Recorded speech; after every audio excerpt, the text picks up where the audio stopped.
Hello friends, एक बार फिर से बहुत बहुत स्वागत है मेरे चैनल जिसका नाम है मुमताज़ ब्लॉग ऑफिशियल। चलिए, आज जो मैं ज्वेलरी कलेक्शन लेकर आई हूँ वो हमारी एक सब्सक्राइबर हैं, उनकी डिमांड पर लेकर आई हूँ। उनकी डिमांड थी कि मैं कुछ डायमंड सोलेटायर की कलेक्शन लेकर के आऊँ।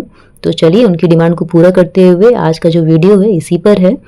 और ख़ास बात यह है कि आप वीडियो के अंत तक ज़रूर बने रहिएगा, क्योंकि आपको आज बहुत कुछ जानने को सीखने को मिलेगा डायमंड से रिलेटेड।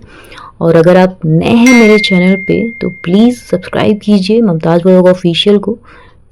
चलिए शुरुआत करते हैं हमारे पहले कलेक्शन से। देखिए, आज का जो हमारा सारा कलेक्शन है वो लेडीज़ फिंगर रिंग का है। तो ये रहा हमारा पहला कलेक्शन। देखिए, ख़ास बात ये होती है सोलेटायर रिंग की कि जो हमारा सोलेटायर होता है वो सिंगल होता है, एक सिंगल डायमंड होती है। 30 सेंट से ऊपर के डायमंड को सोलेटायर कैटेगरी में रखा जाता है।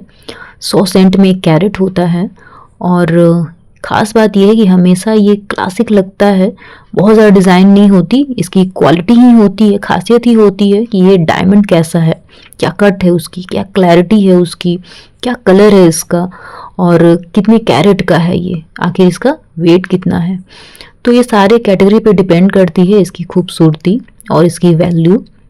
जो डायमंड होती है उसकी सर्टिफिकेशन होती है वो GIA से होती है। उसकी grading GIA gemological institute of America वो ग्रेडिंग देती है, सर्टिफाइड करती है कि डायमंड की जो कटिंग होती है वो कितनी सिमेट्रिकल होनी चाहिए, उसका क्राउन एंगल कितना होना चाहिए, उसका गर्डल एंगल कितना होना चाहिए, उसके फैसेट कितने होने चाहिए।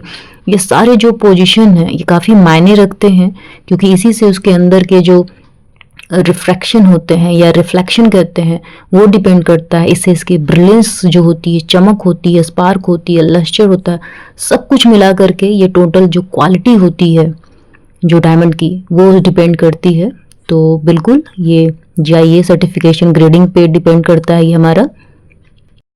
चलिए जल्दी से देख लेते हैं इसके डिटेल को। लगभग ग्रॉस वेट जो है इस सोलेटायर रिंग का लगभग 3.5 ग्राम का है ये, जिसमें गोल्ड का जो वजन है 3 ग्राम 439 मिलीग्राम है। 30 सेंट का डायमंड है, SI2 क्लैरिटी है, के कलर है इसका। और अप्रॉक्सीमेट में प्राइस सबका स्क्रीन पे शो कर दूंगी। ये रहा सबका बारकोड। मैं सारे सोलेटायर रिंग के बारकोड को दिखा रही हूँ। पसंद आता है तो स्क्रीनशॉट ले लीजिए, पॉज कीजिए वीडियो को, स्क्रीनशॉट लीजिए बारकोड का, और जो भी नियर बाय तनिष्क ब्रांच है जाइए, विजिट कीजिए, दिखाइए, ऑर्डर कीजिए अपने साइज के हिसाब से। चलिए थोड़ा सा और डिटेल जान लेते हैं। जो 4 C's है, कट, कैरेट, क्लैरिटी और कलर, ये इन पे डिपेंड करता है डायमंड की वैल्यू। तो जो कट होती है आखिर वो कितनी सिमेट्रिकल कटी हुई है, उसके फैसेट, गर्डल, टेबल, जो उसके एंगल है, काइट एंगल है, तो सब कुछ मिलाकर 57 फैसेट होते हैं। कितने वो एंगल पे कटी है, उसके पोजीशन उस पर डिपेंड करता है। कट उस पर गुड कट होती हैं, वेरी गुड कट होती हैं, एक्सलेंट होती हैं। जितना ज़्यादा फाइन कट होते हैं उतना ज़्यादा उसमें ब्रिलियंस होता है, स्पार्क होता है, और डिपेंड करता है सब कुछ का फ्यूचर वैल्यू इस पर। तो ये वो बात हो गई कट की। क्लैरिटी की बात करते हैं। क्लैरिटी भी बहुत मैटर करता है इसमें। I1 I2 से क्लैरिटी स्टार्ट होते हुए आपका FL तक जाता है, सॉरी IF तक जाता है, इंटरनली फ्लॉलेस। तो ये कैटेगरी है I1 I2 I3। उसके ऊपर की एक ग्रेड ऊपर होती है SI1 SI2। उसके ऊपर जाएंगे तो VVS1 VS2। उसके ऊपर जाएंगे तो VVS1 VVS2 होती हैं। फिर उसके बाद होता है आपका फ्लॉलेस, उसके बाद इंटरनली फ्लॉलेस। इस तरह के आपके जो होते हैं। क्लैरिटी का मतलब होते हैं उसमें इंक्लूजन जो होते हैं डायमंड में वो जितने कम होते हैं, जितने मिनिमम होते हैं, वो उतना ही काफ़ी शार्पेंड, काफ़ी क्लियर डायमंड होता है। अब बात कर लेते हैं कलर की। D कलर जो होता है काफ़ी वो कलरलेस माना जाता है डायमंड, पानी की तरह शार्प क्लियर होता है। D से स्टार्ट करते हुए Z की तरफ जाता है, वो थोड़ा सा फेंट होगा, थोड़ा सा येलोइश होगा, फिर ज़्यादा कलर होते होते ब्राउनिश होगा। तो इस तरह से उसका कलर मैटर करता है। फिर आपके हो जाते हैं कैरेट। 100 सेंट में एक कैरेट होता है। तो डिपेंड करता है कि जितने ज़्यादा सेंट्स होंगे उतनी बड़ी साइज की आपके डायमंड होंगे। तो ये सारे फैक्टर मैटर करते हैं जो तनिष्क सोलेटायर होते हैं उसके लिए।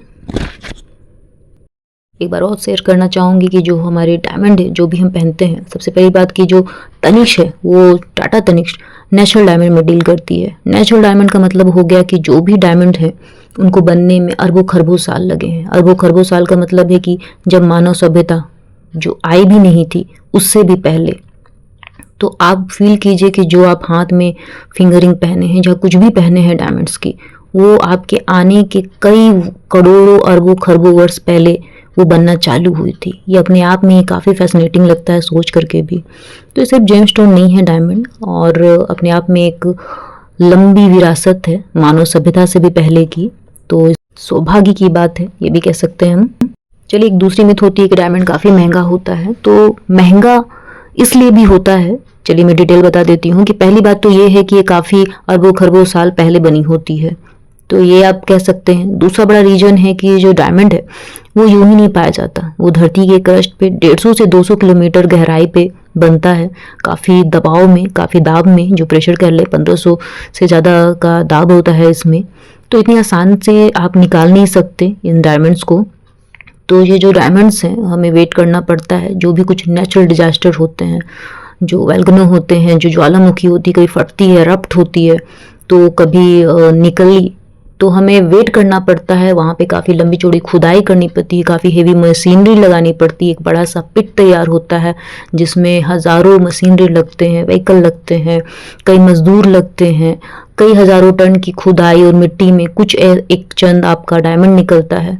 तो काफ़ी हेवी प्रोसेस है, महंगा प्रोसेस है। ये सब कुछ मिला करके कह सकते हैं कि इन सब का असर डायमंड के प्राइसिंग पे पड़ता है। चलिए, डायमंड पे काफ़ी लंबी चौड़ी डिटेल वीडियो बन सकती है, मैं लेकर के आऊँगी। काफ़ी अच्छा फैसिनेटिंग स्टोरी लगता है इसके बारे में, जितना जाने उतना ही ज़्यादा अच्छा लगता है, खूबसूरत लगता है, एक अच्छी स्टोरी लगती है आपको। पर काफ़ी लंबा वीडियो बन जाएगा अगर मैं काफ़ी डिटेल में बात करूँ इसके। चलिए, तो कभी बाद में बात करते हैं, वीडियो बनाते हैं। हाँ, आप कमेंट सेक्शन में ज़रूर बताइएगा कि आप जानना चाहते हैं और कि नहीं डायमंड्स के बारे में। तो और बात कर लेते हैं डायमंड्स के आज प्रेजेंट वैल्यू के बारे में। तो जो सोल्टेयर होते हैं उनके एज ए इन्वेस्टमेंट की बात करें तो काफ़ी अच्छा रिटर्न है फ्यूचर में नेचुरल डायमंड का। काफ़ी अच्छी अप्रिशिएशन वैल्यू मिलती है इसकी। एक तो अच्छी बात यह है कि कभी फ्लक्चुएट नहीं करता, कंटिन्यू बढ़ते रहता है इसका प्राइस। काफ़ी अच्छे मार्जिन से ग्रोथ करता है। आप जितने अच्छे क्लैरिटी का, कट का और जितने ही बड़े सेंट का डायमंड यूज करते हैं तो उसकी अप्रिशिएशन वैल्यू काफ़ी अच्छी होती है फ्यूचर में।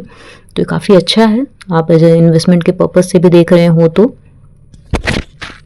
चलिए, डायमंड के साथ यूज किए गए गोल्ड की भी बात कर लेते हैं। तो डायमंड हमेशा 18 कैरेट, 14 कैरेट या 9 कैरेट में ही बनाया जाता है। काफ़ी कम ही रेयर होता है जो आप 22 कैरेट में बनाते हैं डायमंड्स को, क्योंकि डायमंड अपने आप में ही काफ़ी हार्डेस्ट सब्सटेंस है। तो इसको होल्ड करने के लिए जो हमें हार्ड चाहिए मेटल, तो ऑब्वियसली गोल्ड की जब बात करें तो ये 18 में बनाया जाता है ताकि जो एलॉय है वो ज़्यादा रहे, तो काफ़ी ये सस्टेन कर पाए, मजबूत रहे, ये भी कारण है। और अभी दिवाली धनतेरस का सीज़न है, आने ही वाला है हमारा फेस्टिव सीज़न, तो विजिट कीजिए ज़रूर तनिष्क जो भी नियर बाय ब्रांच है। काफ़ी अच्छा खासा ऑफर चल रहा है, फ्लैट डिस्काउंट मिल रहे हैं आपके। सोल्टेयर में अच्छा खासा डिस्काउंट है आपका 12.5% से लेकर के भी और भी अच्छे अच्छे डिस्काउंट से। डिपेंड करता है आप किस ब्रांच में कहाँ है, क्या ऑफर चल रहा है, बट कुछ ना कुछ ऑफर ज़रूर आप ग्रैब कर पाएंगे। तो काफ़ी ह्यूज डिस्काउंट मिल जाएगा। डायमंड जब भी खरीदे डिस्काउंट ऑफर के टाइम पे ही खरीदे तो आप काफ़ी प्रॉफिटेबल रहता है परचेज के लिए। चलिए, थोड़ा सा वीडियो की तरफ भी ध्यान दे लेते हैं कि आखिर में क्या दिखा रही हूँ। ये सब बातें तो होती रहेंगी। चलिए, ये हमारा जो कलेक्शन है काफ़ी खूबसूरत सा एंगेजमेंट रिंग है, ये देख लें, बहुत ही खूबसूरत सा एंगेजमेंट रिंग कह लें। आप यूं भी पहनना चाहते हैं तो भी काफ़ी खूबसूरत सा डिज़ाइन है ये। और थोड़ा सा डिटेल देख लेते हैं खूबसूरत से रिंग का। 59 सेंट का डायमंड इस साइड 2 क्लैरिटी है कि कलर है इसका, लगभग 4.5 ग्राम का है ये, और काफ़ी अच्छी इसमें क्लैरिटी है। और बात कर लेते हैं, ये रहा इसका बारकोड। चलिए देखते हैं हमारा अगला कलेक्शन। ये देखिए हमारा सिंगल स्टोन है और इसको होल्ड करने के लिए चारों तरफ से प्रॉन्ग बनाए जाते हैं, तो काफ़ी ये क्राउनी शेप में हो जाता है जो कि इसकी अलग ही खूबसूरती देता है। सोल्टेयर का एक खास ये पैटर्न है, लुक है। तो ये देखिए इसके जो शंख होते हैं वो पतले ही रखे जाते हैं। रीजन ये है कि इसका जो डायमंड का जो अपीयरेंस है वो काफ़ी क्लियर नज़र आए, डायमंड ही नज़र आए, इसलिए इसके शंख होते हैं काफ़ी पतले बनाए जाते हैं, ये भी रीज़न है। चलिए, ये देख लेते हैं, हमारे लगभग 32 सेंट का डायमंड है, देख लीजिए। ग्रॉस वेट 2 ग्राम है, 1 ग्राम 900 मिली का गोल्ड है आपका, SI1 क्लैरिटी है, के कलर है। अब आप ये सेम पैटर्न ऑर्डर कर सकते हैं। ऑर्डर करते समय आप इसकी क्लैरिटी, कलर जो भी आप बढ़ा सकते हैं अपने हिसाब से। ये रहा इसका बारकोड। तो चलिए, आज का ये वीडियो कैसा लगा ज़रूर बताइएगा कमेंट सेक्शन में। और बात रही ज्वेलरी की, तो ज्वेलरी सिर्फ पहनने की चीज़ नहीं होती है, ये अपने आप में एक विरासत है, हज़ारों साल से, काफ़ी पहले टाइम से जो ज्वेलरी है अपनी सभ्यता बताने की, दर्शाने का एक माध्यम रहा है, तरीका रहा है। और ये आजकल के जो भी बिजनेसेस निकल रहे हैं वो आज के बिजनेस हैं। हमारी जो ज्वेलरी बिजनेसेस है काफ़ी हज़ारों साल पुरानी है, चाहे हम अपनी बात कर लें, चाहे किसी भी दूसरी सभ्यता की बात कर लें, दूसरे देश की बात कर लें, तो अपने आप में ये विरासत रखती है। तो आई होप आप ज्वेलरी की महिमा को समझिए, पसंद कीजिए, खरीदिए, आइए, विजिट कीजिए तनिष्क। चलिए तब तक के लिए अलविदा, इजाज़त दीजिए मुमताज़ ब्लॉग ऑफिशियल को। धन्यवाद।